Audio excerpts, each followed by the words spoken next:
Welcome back to In the Blues. My name's Shane. In today's video, we're doing an end of year annual wrap up. This is the 5th one in a row that I release on the 15th of December every year. I always look forward to going over the best and the worst and the most random gear of the year. So that's what this video will pertain to. Now, just to let you know, some of the stuff in this video might not have been released in 2021, but it's stuff I had a chance to test and review, or at least demonstrate in the context of a live mix. So that's what this video will cover. Before we get going, a massive thank you to all the subscribers, channel members, Patreon crew, everybody. So thank you so much for all the support in 2021.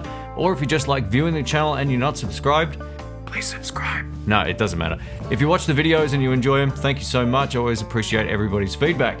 So what I'm going to do is timestamp each of the sections of this video in the description below. So if you want to skip ahead to a particular section, or back and forth, whatever, you can do that. Before we get into the guitars, I want to start with the 3 most random things of the year that surprised me, starting off with the Joyo Mo Mix. This is an audio interface designed for a mobile phone.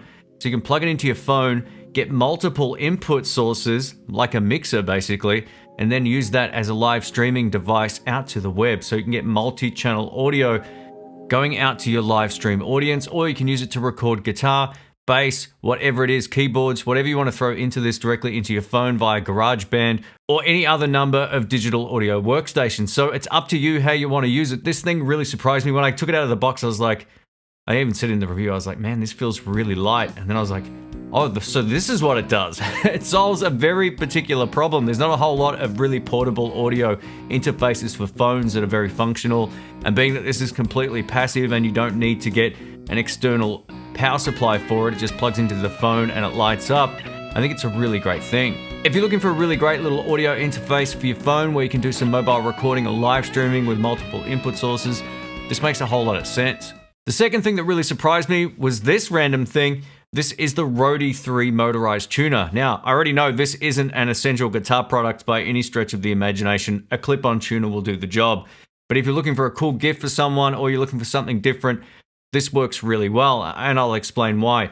You can store different presets within the Rode 3 tuner on any stringed instrument, which means if you play multiple instruments, or if you play in a particular type of tuning, you can store it in here, you put it on the tuning peg, and it will wind either flat or sharp, depending on which way the tuning needs to go. Now, as a lefty, I did notice that it always wants to assume the guitar's a right-handed guitar. There's no left-handed orientation option in this at the time of filming this, but I haven't updated the firmware for a long time, so maybe that's coming. But basically with this tuner, it's just more of a novelty thing, but the fact that it actually works was pretty cool. I would say it works about 95% of the time. There's a couple times where you're like, come on, detect the note, but generally speaking, it's been great, so I'm putting this in the list.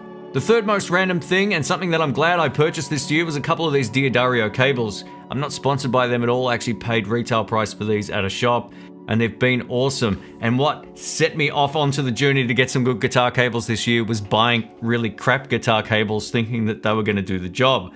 I'm actually going to list a set of those in the worst of the year because they were completely unusable with a Strat or Telecaster. I'll explain more about that later. But just know, these D'Addario cables have been fantastic. They don't coil up easy, there's no excessive noise, they have a really great connection to the guitar, and while a less expensive set of cables won't necessarily sound any different to these, so I'm going to put these in the list of the best, most random things of the year for me. As boring as it is, they work great. If you want to check these out, links to everything's in the description below. Up next, we're covering the best guitars of 2021, starting with a tribute to the master, which basically means a Gibson Les Paul tribute. That's their tagline for this guitar, which is kind of hilarious. Now, while this might be a tribute, there's a lot of people who prefer a non-high gloss guitar over a far more expensive high-gloss Gibson Les Paul, and that makes sense. When I did this video, I called this video the affordable Gibson Les Paul, and I put that in quotations, meaning it's still quite expensive, but it's far more affordable than the rest of the ones in their range. That kind of sarcastic humor kind of went over some people's heads, but one of the things that makes these great is the neck feel. It doesn't have that high gloss, sometimes sticky feel that some Gibson guitars can have. It has a real nice satin finish to it and a real fast kind of feel. And if you're playing it for a long period of time, it's never going to get sticky or feel, complicated to play. I really like that. While the fretboard can look a little bit unfinished and a little bit imperfect compared to their higher end guitars, doesn't matter. You're not really playing on the wood of the fretboard, you're playing on the frets, and the frets are great. One of the things that makes this guitar sound great are the humbucker pickups. We get a 490R and a 490T in the neck and bridge. They're Alnico 2 pickups. There's just one of the best, lesser expensive Gibson Les Paul tones you can get, while not really sacrificing in other areas other than the cosmetic thing. But I actually don't mind these lower gloss finished guitars. I actually kind of think I prefer it now, rather than being, precious and delicate about an expensive guitar. This will do the job. It's kind of the equivalent in some ways of a Player Series Stratocaster. They just pick them up, you play them, you don't think twice about it, and it plays great. I'm sure many people have had different experiences with these over the years, but this one that I played this year was fantastic. I'll link it up in the cards. The second guitar, the best guitars of 2021, has to be the Squier Classic Vibe 70 Stratocaster. Now, this particular guitar had been out for a while, but I'd never seen one in a lefty until Sky Music, my local music shop, got one, so I borrowed it for a review, and it was awesome. I love the humbucker tone in the bridge pickup, and I like how balanced the bridge pickup is with the rest of the pickups in this guitar. Not only that, you get the Squier Classic Vibe quality, which means the neck feels great. Just the playability's there, the tone of the pickups don't need replacing. I know everybody thinks, I buy a Squier, maybe I'll change the pickups. You don't have to do that in a Classic Vibe. Whether that's the 50s Tally, the 60s Strat, or the 70s Strat, you're good to go. I think the only cosmetic downside to this for some people is the fact that it's got a 70s headstock. I actually don't mind that. I like something a little bit different. As a lefty, having a chance to play one of these guitars was pretty cool. It's definitely on my radar of a guitar that I would get if I want to travel somewhere and I want to pick up a guitar that I know is playable and very functional. The next guitar on this list is Gibson's baby brother Epiphone. They've been kicking home runs when it comes to making really great guitars. I actually put a video together about the best current Epiphone production model guitars. If you missed that, I'll link it up here somewhere or down in the description. They've been making great stuff. One of the guitars that I fell in love with as soon as I played it was the Epiphone Les Paul 50s Gold Top. Big, fat 50s neck, great sounding pickups, just overall beautiful to look at as well. At the same time I had that Epiphone at the house, I also had a Gibson Les Paul Gold Top, and they were almost indistinguishable from each other.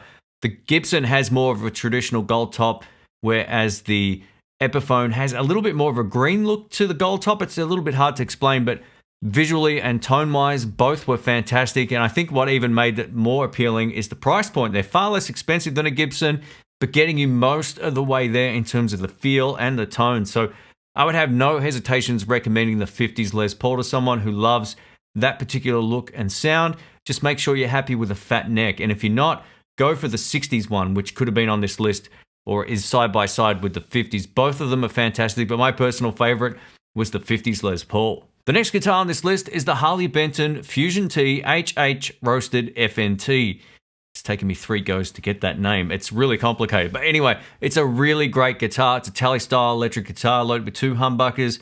It also has coil tapping that kind of sounds musical. A lot of the times I'm not a huge fan of that in guitars. There's only been a few guitars where that actually really works well, and this is one of them.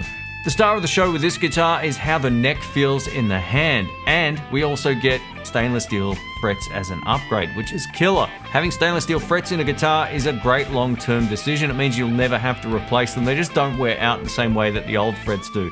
So I much prefer having them in my guitar.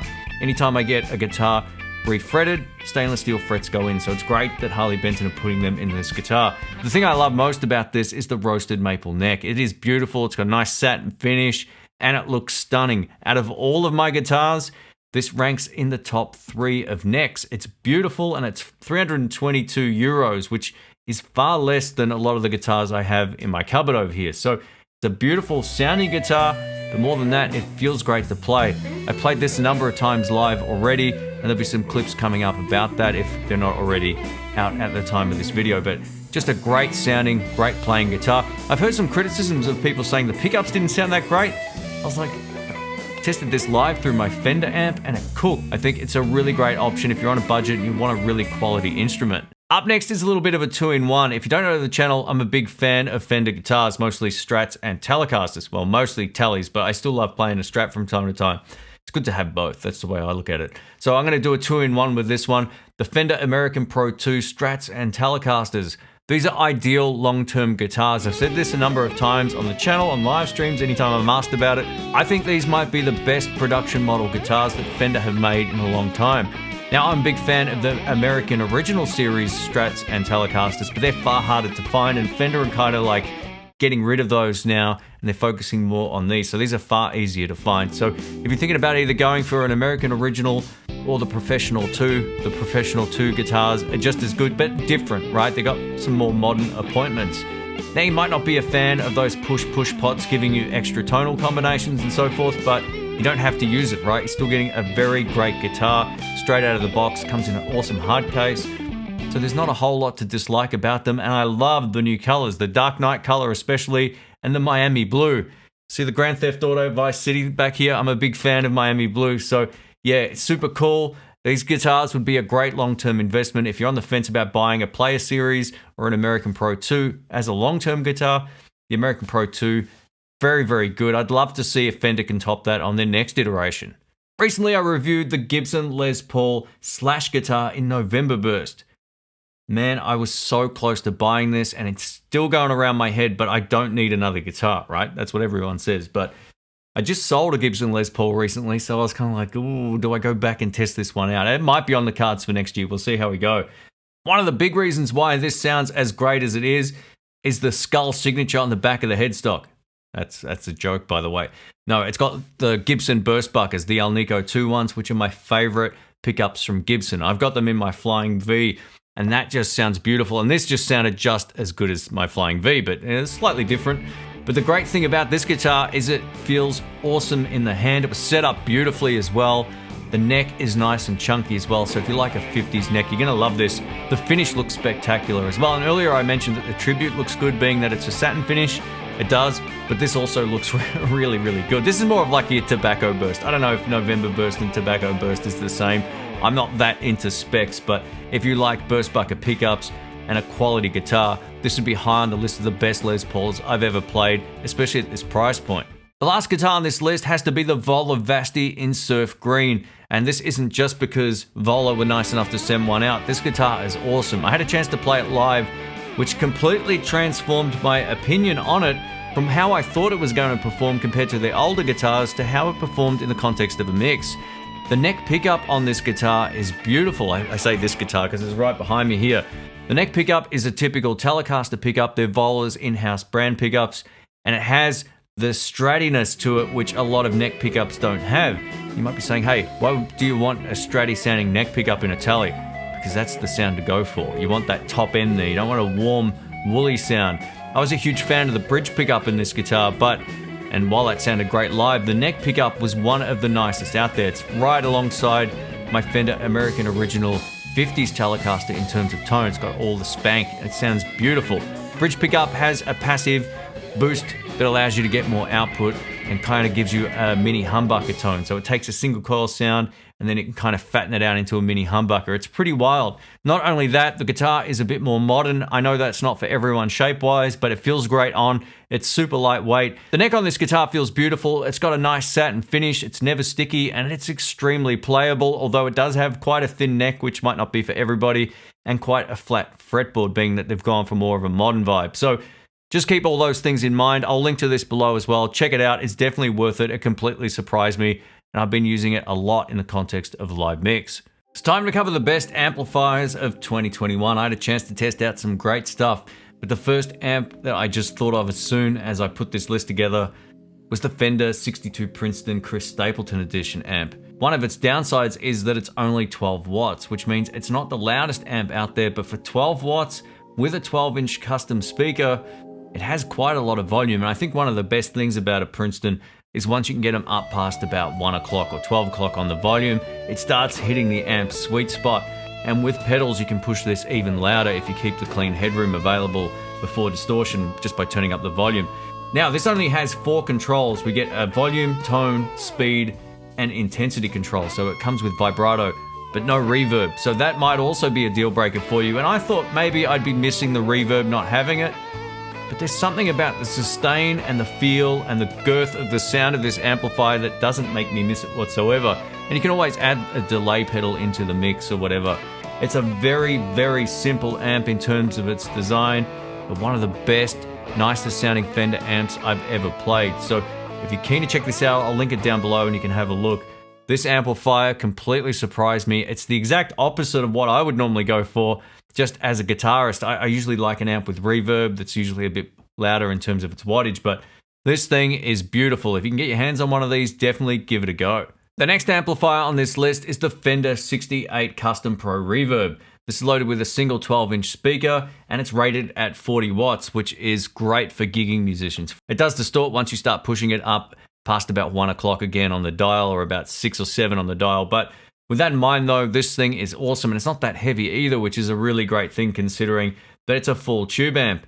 This also has a really great and musical reverb circuit as well as a tremolo circuit, and you can blend both of them together.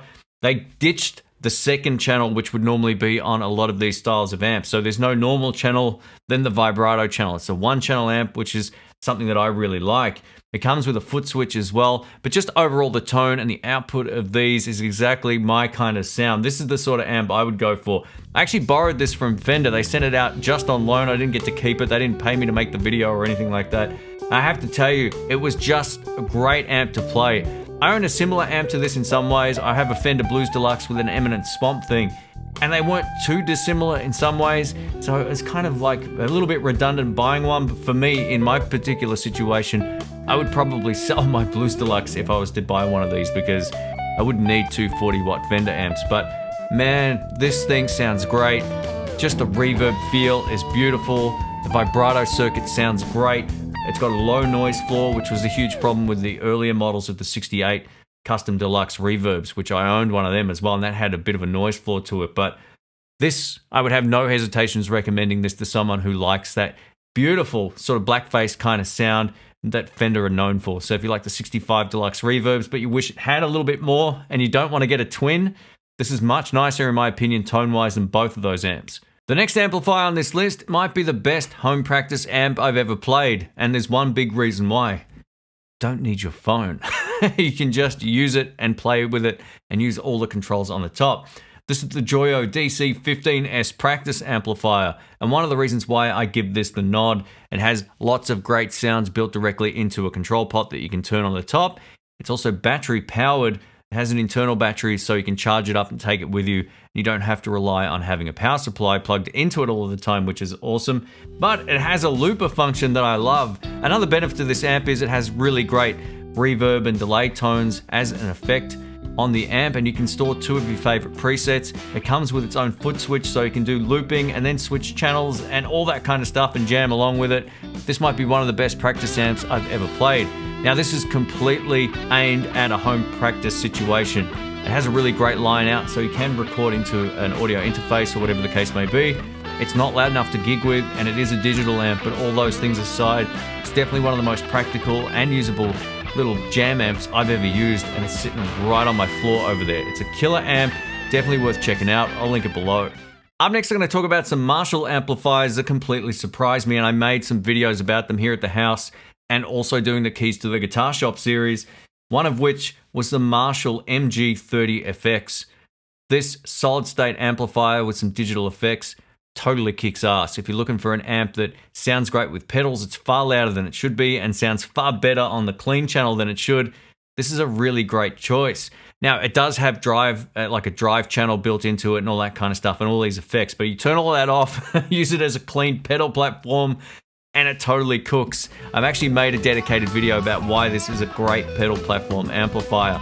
It's so loud once you crank it up, and it handles pedals beautifully, and I just can't believe the MG30FX coming in at the price that it does sounds as good as it is. So if you're looking for a conventional looking amplifier as a pedal platform that you can rock out at home with, and it also sounds great recorded, this would be a no-brainer. The MG30FX, far better than it should be, and it completely surprised me. The second Marshall amp I have to put on this list is the Marshall DSL-5CR. This is the 5-watt version of my Marshall DSL-40CR back there. It's a great sounding little combo. Now, this is a 5-watt all-tube amp with a really small speaker, but don't let that fool you. It's far louder than it should be. I always say to people, if you're thinking about buying a tube amp for home use, you should get one that's 5 watts or less. Ideally 5 watts is probably a little too much. You should go for something a little bit less. But the beauty of this amp is there's a switch on the back and you can drop it down to, I think, 1 watt or something like that. It's a much lower volume. So if playing at low volumes is important and you want a tube amp, this would probably be up there as one of my favorites of all time. Along with the Bugera V5 Infinium, which I own for a long time, this actually sounds far better and it's far more flexible. So this amp, the Marshall DSL-5 CR, is loud enough to jam with in control conditions, but it'll shock you how great you can get it to sound with pedals, or you can get really great musical drive tones or clean tones out of the amp directly. So these are fantastic. Again, if you want to check these out, I'll link them below. The next amplifier on the list is one that my friend actually purchased not long after he had a chance to test one, and I got to test it out in the context of a live mix. It's the PRS Sonzera 20.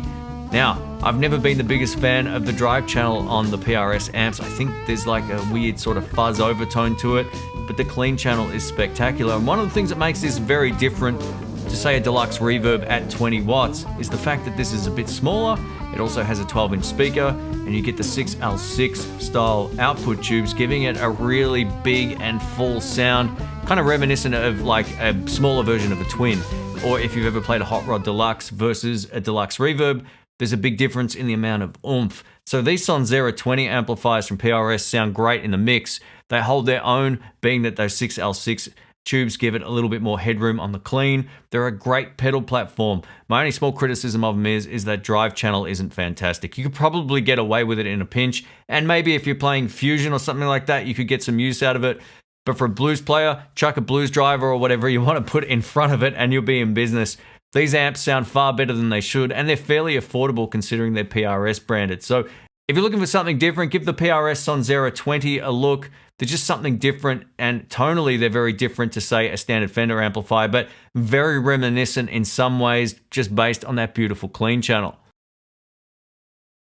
Let's cover the best pedals of 2021, starting with something that I tried a long time ago, back probably around 2008, but it was a modified version of this pedal, and I didn't like it that much, but I've come to know just how wrong I was, and I'm more than man enough to admit that. The Boss Blues Driver BD2. A few of my friends have this pedal, and I've never really loved their tone, but hearing it through my own rig, with the way that I would dial it in, with the gear that I've got, I was really impressed by it. So the Boss Blues Driver BD2, great value for money, great blues pedal. It gives me more gain than I thought it was going to give me as well. A lot of people think of this as more of a boost pedal, but that can be your rhythm guitar tone. You could work it as a lead pedal. You can, of course, boost it into another pedal. There's nothing to stop you from doing that and running the gain down lower.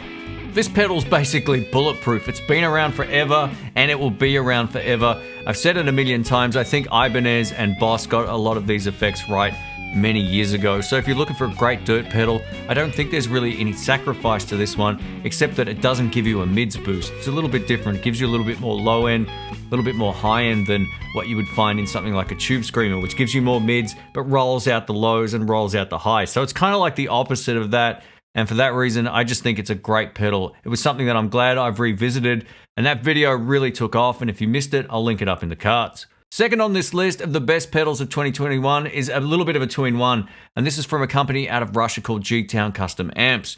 Firstly, I've never picked up pedals that are heavier than these in conventional enclosures, so they're bulletproof. These things, man, they're just built like an absolute tank. But they make two of the best Dumble sounding pedals I've ever used personally. Now, I do have a Gladio on the floor over here, which I haven't actually plugged in yet. That's actually Dr. Rick's, it's on loan. I'm just gonna borrow it and do a video. But the G-Town Custom Amp stuff sounds the best to my ear so far. The 2-in-1 sounds great, the Holy Grail dual drive, and their 335 pedal also sounds great. So if you're looking for a killer Dumble pedal and you've got some money to spend, these are two of the best sounding ones I've ever played, so check them out. Again, they're made in Russia, they're built like tanks, and I'll link them down below so you can check out their website. One of the standout pedals of the year for me personally was the Nordvang Gravity.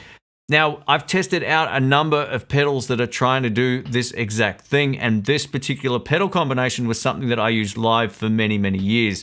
A Tube Screamer on one side, in this case it's a TS10, not a TS9, and a Klon KTR or Centaur on the other side. They got this right. Now, there's a couple of things that could be considered deal breakers with this. It's built extremely well, but it's also handmade, so it's very expensive.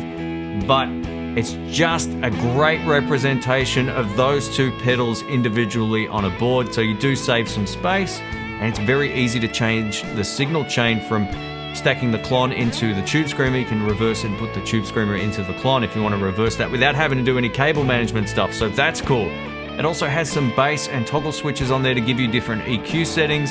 I just think this is the best of its type. So if you want the best tube screamer and clon in a box, I haven't played one I like more than the Nordvan Gravity. Up next is a pedal out of Pendergrass in Georgia, or Pendergrass, Georgia. This is from Missing Link Audio. It's called the Peacock Overdrive pedal. If you're a huge fan of the Allman Brothers tone, the Dwayne Allman kind of thing, you're gonna get a kick out of what this can do. It sounds fantastic. When I released this video for a pedal video on my channel, it did quite well because people were digging it. They were commenting on the video. There's like, this is the best tone you've had. This new one also has a germanium transistor built into it as well, so it gives you a sort of a tougher sound than the original. So there's two available. I think I actually may have had last year's version of this in last year's video of this, but the new one sounds great as well. So if you're deciding between them both, watch both of the videos and find which one works best for you. But the new one's great. It's got a bit more muscle to the sound. I would have no hesitations recommending this. It's built in the US. It looks really cool. And again, if you're a fan of that Allman Brothers kind of sound, you can get it out of this pedal. Let's talk about something other than an overdrive or distortion pedal. This is the Crazy Tube Circuits Time Delay. Wow, what a great delay pedal. Super musical. I've been using it on my amplifier in this room for the last 6 months or so, and you've heard it in countless videos now. If any time I've got delay, that's what you were listening to. And it's also made it onto my main pedal board. This thing is fantastic. It's got tap tempo on one side, you can turn it on and off on the other. At first glance, this pedal could look quite complicated, but it isn't. One of the controls is pretty much made redundant thanks to the tap tempo control, so you don't have to worry about setting the time. Additionally, it has a 3-way toggle switch in the center, and all that does is change the time signatures. I usually leave it on quarter notes for the kind of stuff that I play, and it works really well. It is a digital delay, but what it isn't is very sterile. It sounds beautifully musical. It has more of a dark repeat and an imperfect repeat coming back. So it kind of is reminiscent of an analog delay, but it's dead clean. Man, the Greeks make the best pedals in the world, and this is no exception, man.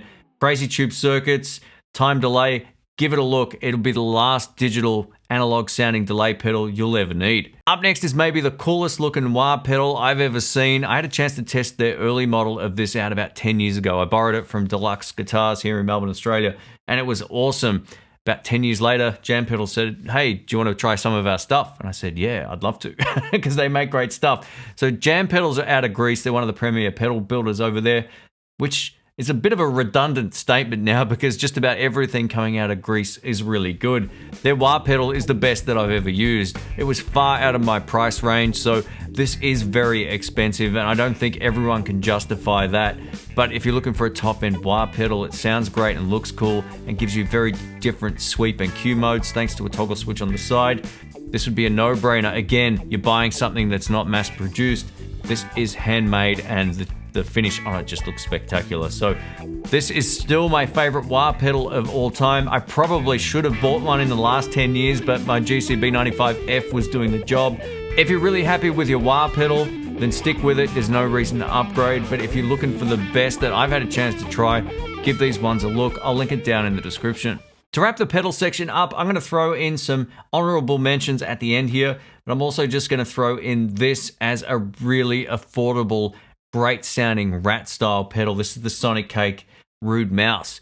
I had a chance to test this out a few months back, and I was really impressed with the tone and the build quality of it. Not only do the pots feel really good and all that kind of stuff, it sounded unreal. I've never been the biggest fan of like the rat style distortion, but you can get lots out of this, and I thought it sounded really musical in the video, so I'm going to throw this one in here. I think their retail is around $39, so it's far cheaper than the rest of the stuff on here. It's definitely worth checking out if you're into the rat sound. And I'm starting to appreciate these other tones I wouldn't have used a long time ago for my own sound, but when you record something with that sound that suits that particular type of tone, that's what they're made for. So I've tried to angle my videos in a way that suits the tone of whatever it is the best. At least that's what I'm always trying to do. But yeah, this really surprised me, and if you're looking for a budget rat style effect, Sonic Cake make a really great version. I'm going to throw in a few extras just as honorable mentions, and I'll link these below or in the cards or something like that. The VS Audio Blackbird Overdrive, it's a Fender in a box type of pedal. It sounds beautiful, made in Greece as well. The Boss SD1, Man, another bog standard overdrive that sounds fantastic. The Hot Tone Ampero, I did a full deep dive walkthrough video on that. Man, what a great multi-effects pedal for someone who's at home who wants to do some recording. And the Jux Overtube overdrive pedal, which was based on the Stevie Ray Vaughan sound of 2 tube screamers in one. So you can either set it to stacked mode, which gives you that higher gain, 2 tube screamer type sound, or single tube screamer mode. I could have put that on the list as well. I've used it live and it sounds fantastic.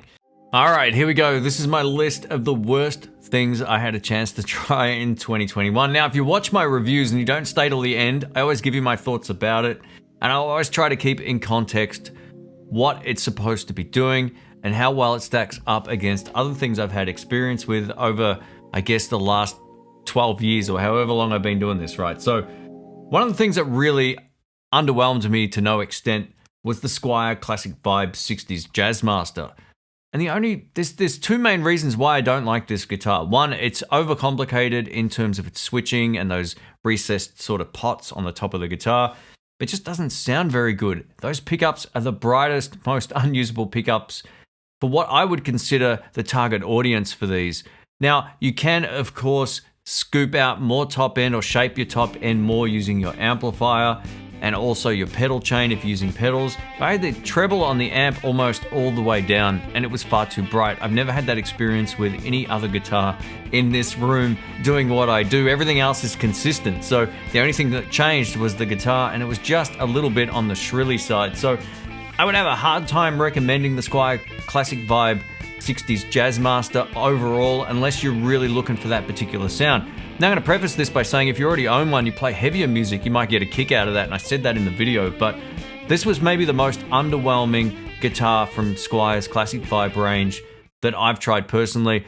And it doesn't feel great to bend strings on either, and it could be a scale length thing. I haven't really looked into that, but it just didn't feel quite as good as other guitars in the range. I would much prefer getting something like the Squier 70s Classic Vibe or the 60s or whatever.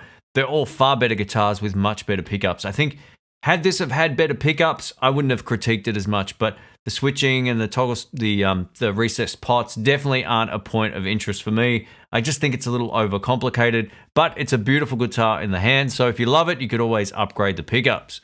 The next guitar I have to put into this list of the worst of 2021 is the left-handed Epiphone Casino. This is one of the worst guitars I've ever played for a number of different reasons. One, the toggle switch was right up next to the scratch plate, which made that really frustrating to use. Now, that's a small critique in the grand scheme of things, but this is one of the most unusable guitars I've ever played at volume. People who are just jamming around at home can still enjoy these, and you'll get a kick out of them, mostly for rhythm guitar stuff. But as soon as you start to turn up your amp at all, the pickups just can't handle it, and it squeals. We tried this in the context of a live mix on our Keys to the Guitar Shop series, and Rick kind of dug the tone, but he goes, man, it's feeding back like crazy. And it did. It was just unusable even at a distance away from your amplifier. It still creates problems because it's just a hollow body guitar. Unfortunately, I feel like this is the only guitar in Epiphone's range where the quality control just isn't as good as their other guitars in the series, whether that be the 50s Gold Top or the 60s that I spoke of earlier, or the Epiphone Prophecies. They're all far, far better guitars than this. I'm not sure what happened between 15 years ago and now, but if I had to not recommend one guitar on this list, it would be the Epiphone Casino for someone who's playing live. It's just an unusable guitar. Up next, I'm going to talk about the Orange Tremlord 30. This was hilarious. I did an A/B video between the Orange Tremlord 30 and the Marshall DSL 20 CR, and the Marshall sounded so much better. Interestingly enough, people were like, oh, this isn't a fair test. This is a clean amplifier and the Marshall's not. I had both of the amplifiers dead clean in the room, and the Marshall wiped the floor in the mix with the Orange. It wasn't even close. I've been doing this long enough to know what I'm doing. I've been doing festivals and gigs long enough to know what I'm doing with amps and gear. And only once I compared them, I realized, oh, where's the Orange in the mix? It just got buried. It has a really scooped sound. And I don't know if it was just that amplifier that didn't sound as good as it potentially could have. But up against the Marshall DSL 20, which isn't even the same power rating as that amplifier, it just wasn't even close. The Marshall was far better with pedals on the clean channel over the Orange amp with pedals on the clean channel, which is the only thing that it's got. So it just was very underwhelming, and I think for the price point and for being a tube amp, it's not a good sell. I would say buy any other number of clean channel amplifiers over the Orange, but again, if you love it and it works for your particular situation, it could have just been a one-off issue with that amp, but I don't think so. So anyway, let me know what you think of these amps. I only give you my experience with these products, so I always urge you to go test it yourself, but that's my experience with the Orange Tremlord 30. Earlier in the video, I was talking about how I got some D'Addario cables, and I'm a big fan. So what tipped me over the edge with that were these crappy cables from Samson. I saved a few bucks and I went for these, and I thought they'll be okay, and they really reminded me of cables that I got back in Guitar Center in 2010 that you still see on my channel. I just wanted ones that were a little bit longer, so I figured I'd go for these Samson ones. These were the biggest mistake I could have made when I got cables, which forced me to end up buying another set. And this is a great example of why you should buy something good to begin with, so you don't step from something not very good into something that's better. I should have just bought the D'Addario ones to begin with and saved myself cables that do nothing. And the biggest problem I have with these cables is anytime you insert the jack into the guitar and it moves slightly, it's very crackly. And this isn't a flaw with my guitars. I actually had them checked because I thought, hey, what's up with my guitars? It's these cables. I plugged in any other cables and it works great. So Samson cables, although they're affordable, if you're playing with a Strat or a Telecaster, I don't recommend these. They might be better if they're sitting directly into the front of a jack on a guitar, but for a Strat and Tele, completely unusable. They've just caused nothing but problems, but I can still use one of these at a time going from my pedal to the amp because that doesn't move much. So anytime there's movement, these Samson cables are crap and I don't recommend them. Again, if you're looking for some good affordable cables that will stand the test of time, you can either look for ones that have Neutrik connectors. Generally speaking, they're really good, or the ones I mentioned earlier, the D'Addarios have been awesome, so go check them out. Up next, I'm going to talk about something that completely underwhelms me, and this is the Hughes and Kettner Tubemeister 40. Not necessarily the head, but the combination of that 40-watt head on a very substandard speaker cabinet. The speaker cabinet had a vintage 30 in there, but I really felt like the speaker box was what was causing the biggest tonal problems in the room. It's just not very good. Now, a great example of this was Egnator. They released their Rebel 20 and 30s or whatever their heads were with these substandard speaker boxes, which completely changed the vibe of the amp. Had they have released quality speaker cabinets with those amplifier heads, the combination would have sounded so much better than just having a shitty little box with a closed back on it. And I really feel like Hughes and Kettner are shooting themselves in the foot by producing what I would consider a very flexible amp having 3 different channels. Is it 3? Yeah, 3 different channels and all these different EQ options, great DI out and all that kind of stuff with a speaker box that sounds like that. Ideally, if you're going to buy one of these amplifier heads, try it through a quality 2x12 from Marshall or Fender or anybody else, and I bet you'll get a far better tone than you will out of the Hughes and Kettner cabs. So this critique is more aimed at those speaker cabinets than it is the amp, but that whole combination sounded a bit lackluster. To wrap this video up, I've got a brand new section called The Most Overpriced. I've only put one item in this list, and I think it's justified, and I'll explain why. So a little while back in September, I did a video called Small, Expensive, and 5 Watts. This was for the Fender 57 Custom Champ. Great little amplifier, but super expensive considering what you get. You get 5 watts of power, you get this really nice cabinet. These are handmade, I think, in the USA, which kind of jacks their price up. But value for money, these are pretty low on the list, at least in my opinion. These can sound really musical, and guys like Eric Clapton have played old versions of these on recordings like Layla and so forth. So there's a sort of like a nostalgic factor when it comes to these amps, but are these the best recording amps ever? No, not even close. I didn't like the clean tone recorded on this whatsoever, but once you start kind of driving them or pushing pedals into them, I can get the kind of tones that I like recorded, but they have a slight brittleness to them, and that may sort of evaporate over time or go away once you kind of break these small Jensen speakers in. But overall, I'm not a big fan of these amplifiers based on what I was getting out of it. I don't normally have that much of a problem getting a great sound, but I think what it is, the biggest problem I have with them is their price. For what you get, there's far better options out there. I would much rather buy a Fender Deluxe Reverb for not much more money than that in Australia over one of these. You're just getting a much better amplifier that has far more options, that's more usable live. But again, if you're looking for a 5-watt amp that has a tiny speaker and a unique kind of tone, you can check these guys out. Links below. Thanks for watching, folks. My name's Shane. Thank you for all the support in 2021. I really appreciate it. I hope you've enjoyed the best and the worst gear of 2021, at least in my opinion. If you did enjoy it, please leave a thumbs up, subscribe, click the bell, all that kind of stuff. Now, I know I've been doing a lot of gear review videos more than anything else over the last few months. That's because I haven't had a chance to really go anywhere. Next year, as of March, I'll be traveling again, if fingers crossed it all goes to plan.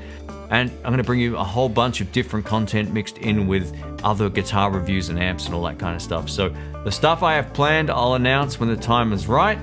I think you're gonna get a kick out of it. I'll have probably 8 months of great content ready to go once that trip goes ahead. So stay tuned for that. Thank you again for all the support. If you have any comments or questions, or if you agree or disagree with any of my remarks on this gear, please let me know in the comments. This video is never meant to upset anybody doing this list, but these are the things that just really stuck in my mind as either the best or the most lackluster of the year. And I kind of like doing this. It's fun for me. And if you disagree or agree with any of this, you can comment in the comment section. Now, I know not everybody has a chance to test all of this gear, but after doing this for so many years now, I think people value my honest feedback on products. And if you don't ever watch to the end of my videos, you should, because I give you my opinion on it at the end as well. So thanks again for watching. My name's Shane. I'll catch you soon. Happy New Year.